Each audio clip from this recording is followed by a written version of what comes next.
Breaking news in the Diamondbacks clubhouse as we're apparently getting former 8-time All-Star Nolan Arenado from the St. Louis Cardinals. Where did this come from? And perhaps more importantly, what are we giving up? Find out right now on the Dbacks podcast. Baseball is back. Perdomo makes the play. And a high fly ball. No doubt about this. Home run Marte. They're going to send them all the way around. Corbin Carroll with an inside the park answer back. It's Alec Thomas from the Diamondbacks. Former Major League Baseball player Luis Gonzalez. I'm Tori Lavello, and you're listening to the Dbacks podcast. Dbacks podcast. Dbacks podcast. Arizona's #1 baseball and beverage podcast.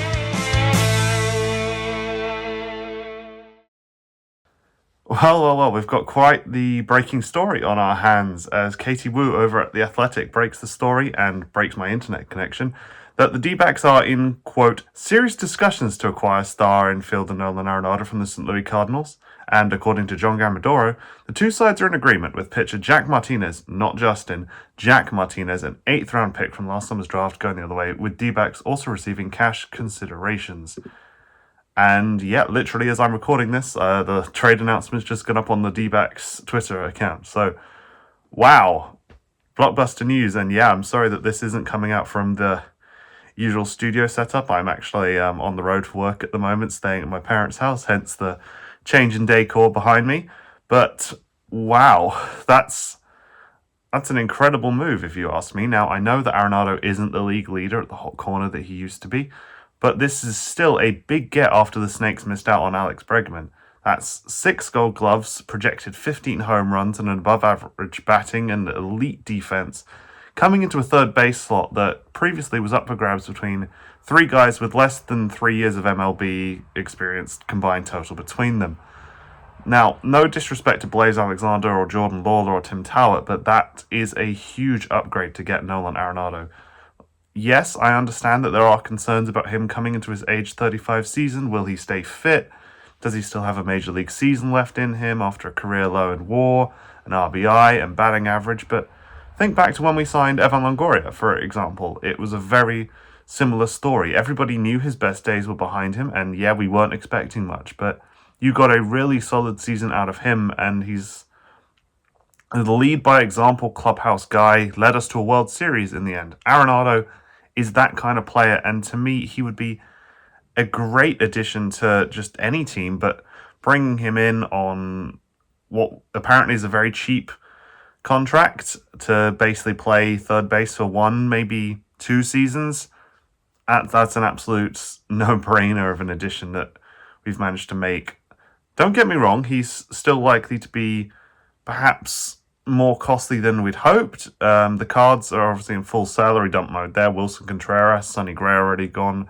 Brendan Donovan is on the block. Arenado's contract was going to be worth $27 million next year and another $17 the year after that. Though $5 million of that 2026 will be paid by the Rockies. And the reports are saying we're going to pay $5 million this year and $6 million next year. So for $11 million total, you've landed an 8-time All-Star. That's pretty good. Arenado also, as reports are saying, had a full no-trade clause, but clearly that's not been an issue. He's a guy who, if you look at the stats, has always played well at Chase Field. He's always done quite a lot of damage. The first reaction to the live tweet is the Amarillo Sod Poodles saying they were going to get on in the action, so I don't think we're going to see Arenado optioned down to them. That would be a huge move and obviously not going to happen, but hey, a bit random. I haven't got anything prepped for this. This is crazy. You're literally watching my live reaction to this right now. So yeah, people saying, yeah, Mike Hazen has very much fleeced them. Those cash considerations that we're receiving also important. Yeah, like I say, D-backs pretty strapped for cash. As far as Ken Kendrick has made it clear, this was going to be a cutting salary kind of off-season. So getting, somebody of Nolan Arenado's caliber, even if he's not, all energy, full elite productivity on such a cheap deal is a really good move, and I'm really happy to see it. There's a couple of very bitter Dodgers fans in these comments as well. Blake Snell, enjoyer, I see you, saying you guys won't sniff October. Yeah, you're probably still right. I don't think this is a move that the Diamondbacks are making in the hopes of making a serious postseason push, but it's a move that, yeah, we're definitely making in the hopes of, doing something this year. I think Arenado very much didn't want to be a Dodger, and wow, that's crazy. Although some people are saying cash considerations will dominate last year out of the pen. Yeah, that's important. We still haven't gone and signed any relievers, and that's the thing that we really needed to see out of this Diamondbacks team, and that's not happened yet. But, I'm going to put aside my why haven't we signed Jalen Beeks, why haven't we signed Andrew Chafin, why haven't we signed Sir Anthony Dominguez. I'll put out that all out the window for another. We don't know how much those cash considerations are going to be. Maybe that's going to be enough to go and sign these guys. We just are in talks of the deals right now. Who knows what's going on behind the scenes at the Diamondbacks, because nobody certainly saw this one coming. But, yeah, Nolan Arenado coming in, absolutely awesome. I'm going to pull up his baseball reference stats here and see what's going on. Nolan Arenado. Yes, so it was a bit of a career low last year. I think that was no secret. Most people in baseball were saying, hey, Nolan Arenado struggled with injury, obviously. Only managed 107 games, 436 plate appearances, 401 at-bats. But 48 runs scored, 95 hits, 18 doubles, 1 triple, 12 home runs, 52 RBIs, and 3 stolen bases. He batted .237 with an OPB of .287, a slug of .377, an OPS of .666. Not going to get too alarmed about that. I'm not religious. But an OPS plus of just 87. And it's obviously a season affected by injury. Season before, he had made 152 games, played and accumulated double the WAR. That WAR is then halved to 1.3 this year, which is a career low for him. You can't even point to his rookie season either, because he was 7th in Rookie of the Year voting in his rookie season way back in 2013 in Colorado. But that's crazy. That's absolutely crazy that this has come out of nowhere.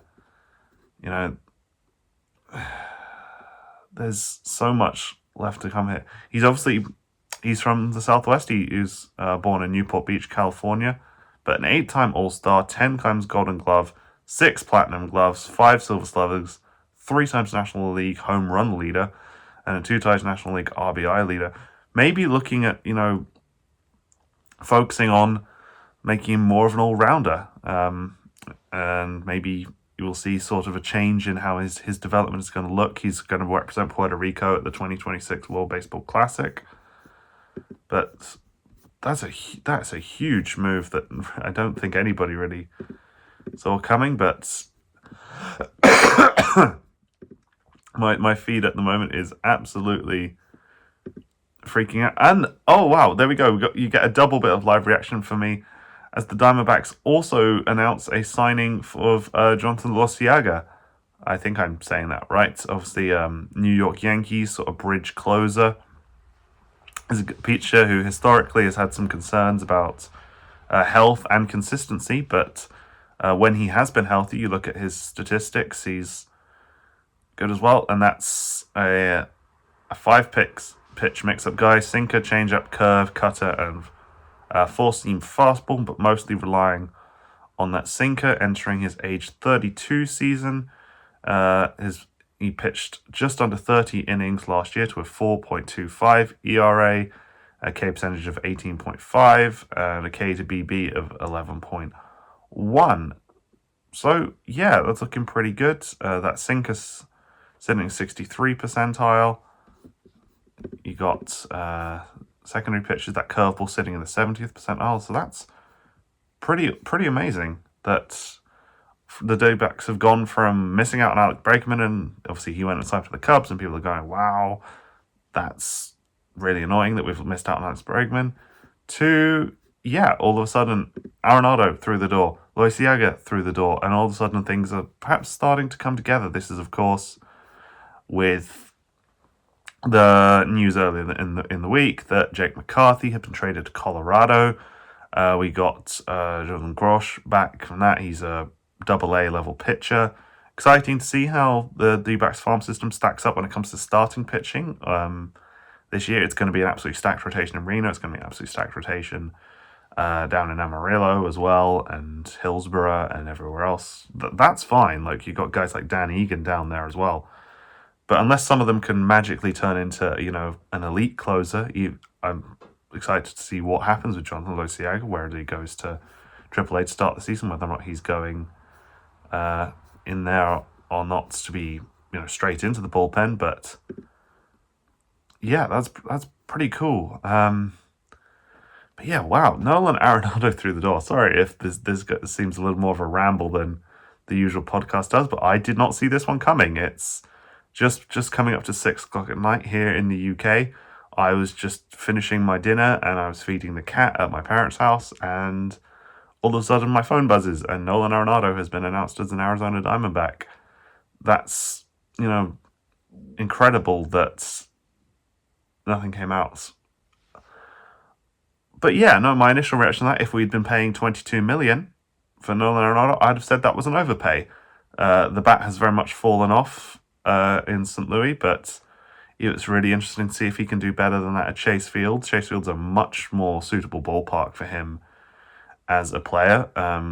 People are saying it's a good move for the Cardinals as well, regardless of the return. The trade's coming 2 years too late. Yeah, he has shown some consistent signs of decline, but he is the defensive standard in baseball when it comes to defense. And ultimately, his whiff percent, contact rate, K percentage are all still pretty elite as well. So there's all sorts all of a sudden now popping up. I've got things coming up on my feed now, articles suggesting that Diamondbacks and Brewers are discussing a trade involving Freddie Peralta coming in. He's, off the top of my head, final year deal of, I think, is he on a 5-year contract? I think so. I know he's a 2-time All-Star, but that's $25 million in free agency for a pitcher. So who we're giving up there, I'm not sure. The comments of that tweet have Ryan Nelson, Jordan Lawler brought up. I don't think there's any scenario in which we trade Ryan Nelson. Lawler, yeah, we don't really know. He's not going to get as many reps at third base now this season as he might have before we signed a Bregman, or now, in this case, an Arenado.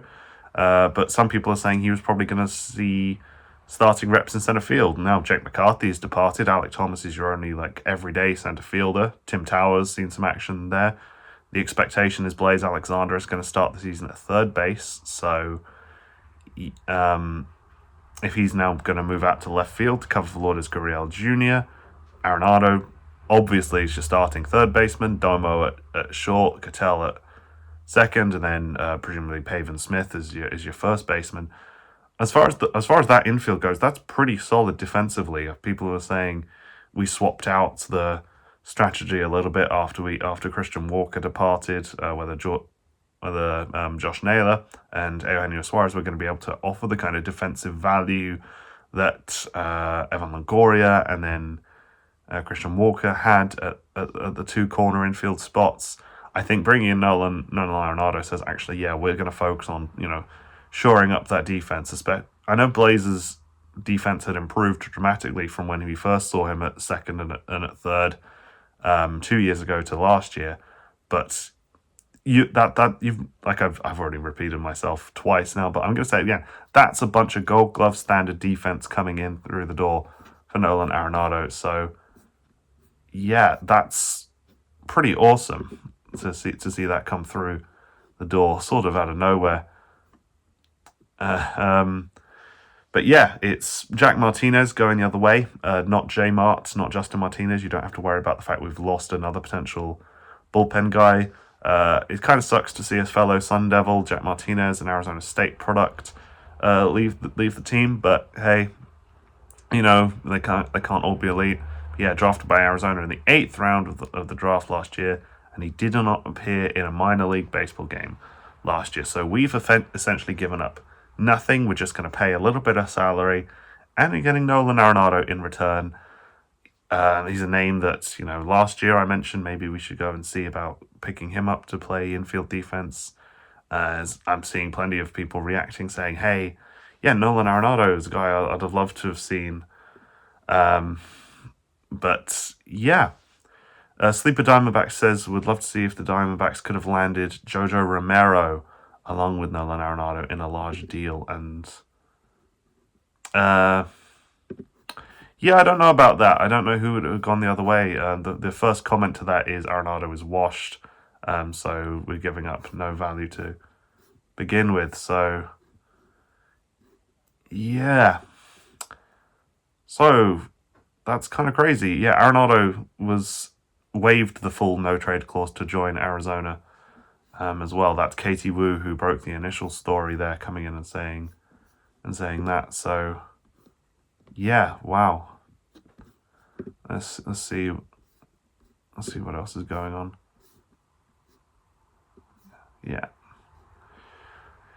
Yeah, so a couple of notes on here. Yeah, that's very true. Alex Venus saying, yeah, Diamondbacks have signed a future Hall of Famer. I don't think, unless randomly he goes and wins a World Series for the Diamondbacks this year, which is very unlikely, that he would be a Hall of Famer entering the Hall of Fame as a Diamondback. Yeah, obviously, when you enter the Hall of Fame, you get to choose which team you want that represent. But it's very much, definitive answer to the question, who's going to start at third base this season, and very much frees up the option to utilize Blaze and Jordan Lawler in other ways. Arenado has also reportedly offered to play first in the past, so whether or not that could be a solution as well. If you put him at first on days when you want to give Jordan Lawler or Blaze Alexander reps at third base, that's good. You're of course picking up a guy 13 years of MLB experience. He's been compared to Brooks Robinson during his prime.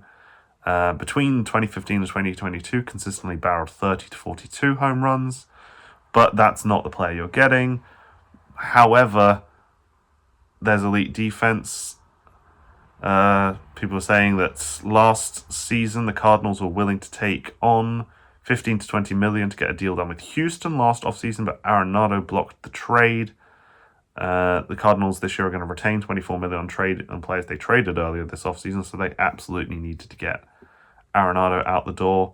And this is interesting that this is happening a few days after the Diamondbacks very definitively took Ketel Marte off the trade block. So the 40-man spot was freed up by moving Jake McCarthy. We did kind of move Jake McCarthy to Colorado for almost nothing, but he was out of minor league options, and we needed to do something. But I think the understanding is if Ketel's off the block, now you can go and do something significant. And I think this is the sort of significant thing we're expecting. We'd sort of been loosely mentioned in connections with both Cody Bellinger and Kyle Tucker to maybe play in the center field spot, play left field.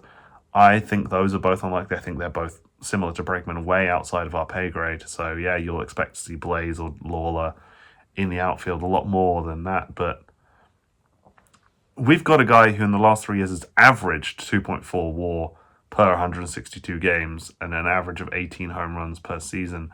And but the time he missed was with a right shoulder sprain. So it's not like there's absolutely no chance of him ever being the player that he was for another year. Similar to when I talked about the Merrill Kelly re-signing, I think that this is with the idea that you understand that this is a player who's not their best, but is still something left to give. And you put it on a team-friendly deal that ultimately is all about wringing the last of the baseball out of somebody who's shown such incredible talent in the past. I think, there's no denying we could absolutely use a bounce-back season from Arenado's bat to really bolster the middle of that lineup. But yeah, he did struck out at a career low 11.2%. This is apparently excluding the 2020 season last season. And yeah, his 86.8 mile an hour exit velocity last season among the bottom 10% of the league, but still very good defensive WAR, coming off a season with 6 defensive run saves and 3 outs above average, committing 5 errors, the fewest among the 18 third basemen with at least 750 innings. He's 8th on the active players leaderboard in both games played and in home runs, with teams he's been on making the postseason 4 times, but he has yet to reach the World Series. So, yeah, who knows? This is really a signing that's, if it doesn't work out, well, we've had a go. We've not given up very much in return. If it's a signing that does work out, again, we've had a go, we've not given up very much in return, and you've got an absolutely quality player suddenly on the roster. One of the questions people are asking is, why the Diamondbacks have traded for him despite recent struggles. I think, we're absolutely going to go and get, what we can out of it. We're a team that we didn't, as some people saying, we never fully closed up shop when they made trade deadline deals with Nolan Suarez. They were just, sending out guys on expiring contracts. But making the decision to hold on to Cattell means that, we're absolutely going to try and contend there. We didn't have an obvious starting third baseman. Lawler can play there, but that's not his natural spot. But now we can put in a 10 gold Glover at the hot corner. And Perdomo, Carroll, and Marte at the top of the order is, a great batting order to start with. Arenado probably going to find himself, batting in the top 5 spots of that order. And he was clearly somebody the Cardinals wanted to get rid of. So who am I to complain if we're going to go and try and get the best value out of that we can? They want to get rid of him. We need a third baseman. It's a very cheap deal for a guy who's essentially going to cost us nothing next year. We're paying $5 million total salary next year, and all of that is going to be covered by the Colorado Rockies. So this is a guy who, age 35, so is still not completely over the hill, is going to play for the Diamondbacks essentially for free. There's no money coming out of Ken Kendrick's pocket this year for Nolan Arenado to be an Arizona Diamondback, and that, I think, is the key takeaway here. We're going to have a go. I'm excited. Plenty of fans are going to be excited. Nolan Arenado is an Arizona Diamondback. Thank you very much for listening to this slightly scrappier than usual Dbacks podcast. We are, of course, proud to be Arizona's #1 baseball and beverage podcast, bringing you all the hottest Arizona Diamondbacks tea and talk from across the pond here in, it's just outside Cambridge instead of the usual London setting for the pod. Thank you very much for listening / watching wherever it is that you're tuning in from.